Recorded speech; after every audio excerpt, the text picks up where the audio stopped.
वालेकुम दोस्तों, Kullu Usman season 4 episode 83 के आगाज़ में हम देखेंगे कि उस्मान साहब मरमराज किले में होते हैं, जहां पर उस्मान साहब दोस्तों वीडियो में आगे बढ़ने से पहले अगर आप हमारे चैनल पर नए हैं तो सब्सक्राइब कर लें और लाइक कर लें वीडियो को। तो कहते हैं कि तुम मुझे चाहती थी और मैं अब आ गया हूँ, और तुम ये भी चाहती थी कि मैं मसूद को यहाँ पर लेकर आऊँ, तो देखो मैं ले आया।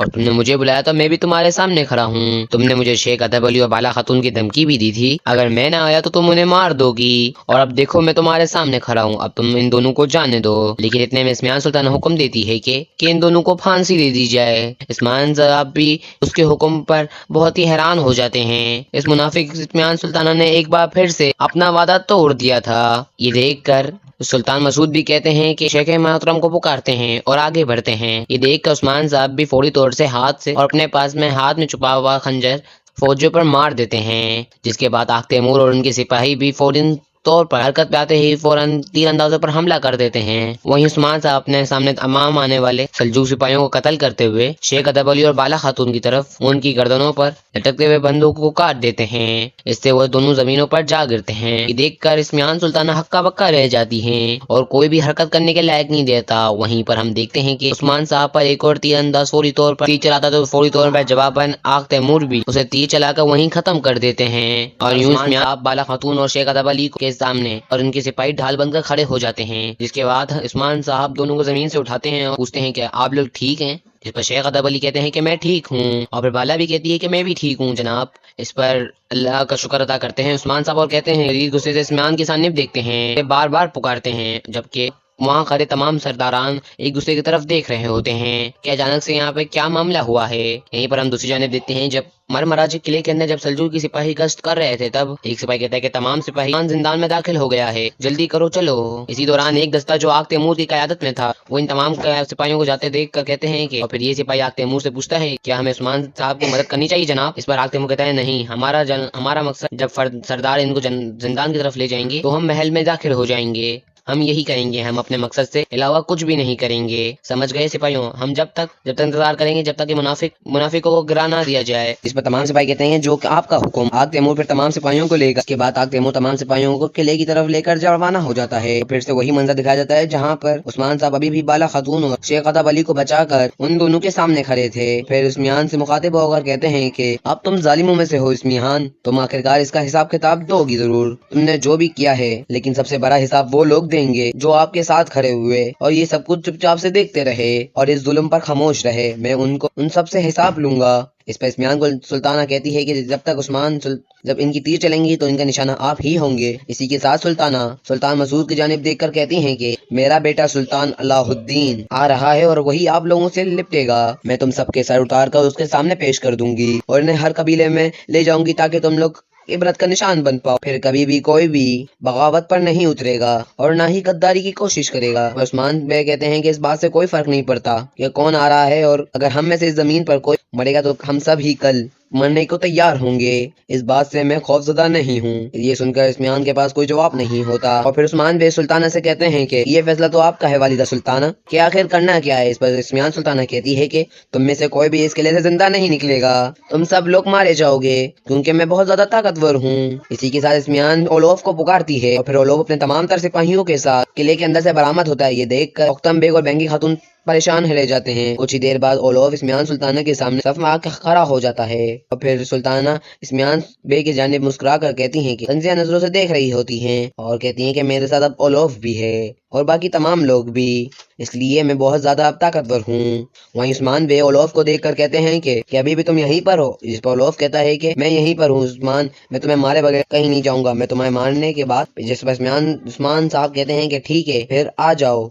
जो पहले तीर चलाते हैं वो फिर तीर खाने की भी जरूरत रखते हैं। जिनका तीर पहले हदफ तक पहुंचता है वही हम हैं, क्योंकि तुम तीर चलाओ अगर तुम्हारे अंदर हिम्मत है तो। लेकिन तुम्हारा क्या होगा इस्मिहान, मुझे नहीं पता कि तुम अगर अपने प्यारों के साथ नहीं निकलने दिया तो फिर तुम्हारे साथ क्या होगा वो हम देखेंगे कि वो कौन शहादत के लिए डरता है और कौन मौत से डरता है। अब मैं शेख और अपने बाला को यहाँ से लेकर जाऊंगा। इस्मिहान सुल्तान कहती है कि तुम ऐसा कर सकते हो उस्मान, तुम हर चीज कर सकते हो। वहीं पर सुल्तान मसूद की जानिब देखकर कहती हैं कि अगर तुम सुल्तान मसूद को यहीं छोड़ गए तो तुम्हारी गुस्ताखी को भूल सकती हूँ। अब तुम्हारा फैसला है कि तुम्हें क्या करना है। اس پر عثمان صاحب کہتے ہیں کہ ہم تو بہادر ہیں، لیکن تم کون ہو؟ تمہارا کیا تم نے میرے شیخ کو ہچکچاتے ہوئے دیکھا؟ کیا تم نے میری بالا کو ہچکچاتے ہوئے دیکھا؟ کیا وہ موت سے خوفزدہ نظر آئے تمہیں؟ کیا تم نے میری خاتون کو شہادت سے پیچھے ہٹتے ہوئے دیکھا ہے؟ جس پر اسمیان سلطانہ کے پاس کوئی بھی جواب نہیں ہوتا۔ وہیں پر عثمان صاحب کہتے ہیں کہ میری طرف دیکھو، میرے سپاہیوں کی طرف دیکھو، ہم تمہارے سامنے کھڑے ہیں، ان کو دیکھو جو موت سے نہیں گھبراتے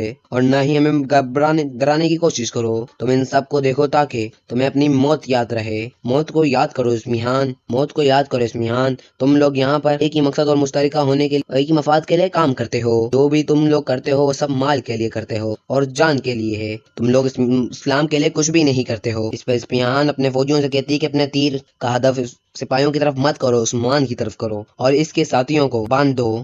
اس کے ساتھ ہی تمام تر تیر انداز عثمان بے کے سپاہیوں سے تیر ان لیتے ہیں، اور پھر یہ دیکھ کر اسمیان سلطانہ عثمان بے سے کہتی ہیں کہ جو تیز بنے گا پہلے وہی مرے گا، اب یہ فیصلہ تمہارا ہے۔ جس پر عثمان بے کہتے ہیں کہ چلو پھر آؤ دیکھتے ہیں کون تیز ہے اور کون نہیں۔ اس کے ساتھ ہم دیکھتے ہیں کہ سینہ تان کر فوجیوں کے ساتھ میان سلطانہ کے سامنے کھڑے ہو جاتے ہیں، اور اس میان سلطانہ یہ دیکھ کر میان سلطانہ کہتی ہے کہ مجھے اپنے پرانے دشمنوں جیسا مت سمجھو عثمان، میں تمہارے پرانے دشمنوں جیسی بالکل بھی نہیں ہوں، تم نے مجھ جیسا آج تک بالکل نہیں دیکھا ہوگا عثمان۔ جس پر عثمان بے کہتے ہیں کہ نہیں دیکھا، آؤ چلو ذرا دیکھتے ہیں کہ مار دو۔ اسی دوران ہم دیکھتے ہیں سپاہی اعلان کرتے ہیں کہ سلطان علاؤالدین حضرت آ رہے ہیں۔ اس کے ساتھ ہی سلطان دروازہ کھولنے کا حکم دیتی ہیں، اور کچھ ہی دیر کے بعد سلطان علاؤالدین ساولی اور تمام تر سپاہیوں کے ساتھ قلعے میں داخل ہوتا ہے۔ وہیں پر ہم دیکھتے ہیں کہ عثمان بے کو دیکھ کر اسمیان سلطانہ کہتی ہے کہ یہ تم نے دیکھا نا، یہ سب قسمت کا کھیل ہے، دیکھو یہ تمہاری موت کا فرمان ہے جو کہ یہاں پر آ گیا ہے، اب تم یہاں سے زندہ تو جا ہی نہیں سکتے۔ اسی دوران کچھ دیر کے بعد ایک اور سپاہی کا اعلان کرتا ہے کہ شہنشاہ کے نائب کانتا کوزونوس یہاں پر آ رہے ہیں، اور پھر کانتا کوزونوس بھی کچھ دیر میں اندر آ جاتا ہے، اپنے سپاہیوں کے ساتھ مرمراجی قلعے میں ہوتا ہے۔ عثمان صاحب یہ تمام منظر دیکھ کر خاموشی کے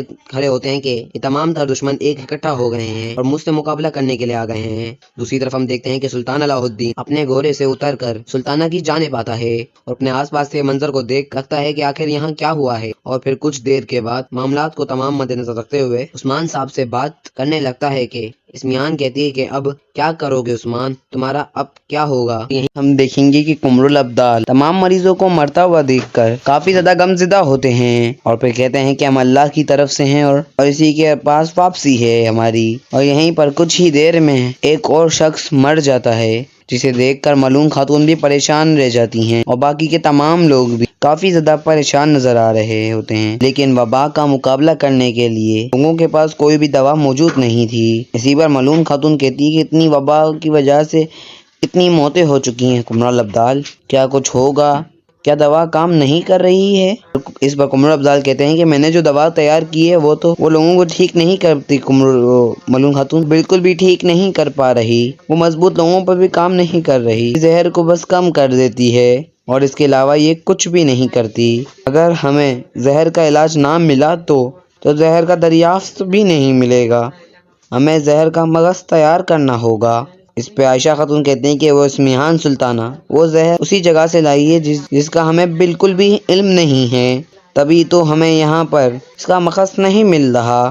لیکن اس پر ملون خاتون کہتی ہے کہ یہ جو بھی لایا ہے ایک نہ ایک دن آشکار ضرور ہوگا، مار ٹھا اس کے سوا کوئی بھی نہیں لا سکتا۔ اس پہ عائشہ خاتون کہتی ہے کہ جب سے وہ یہاں پر آئی ہے اسمیان کا ساتھ ہی نہیں چھوڑتی، اس کے علاوہ وہ بازار میں بھی نظر نہیں آتی، کافی عرصہ ہوا ہے وہ نظر نہیں آ رہی۔ اس میں ملون خاتون کہتی ہے ہاں وہ چپکے اپنا کام کرتی ہے، لیکن ہم اس کا پردہ فاش ضرور کریں گے، ہم اس کی سچائی سب کے سامنے لائیں گے۔ تم اولگن مارٹھا کا پیچھا کرو گی، سمجھ گئی اولگن، وہ جہاں بھی جائے گی تم اس کی تفتیش کرو گی، اس زہر کا مخص مل ہی جائے گا۔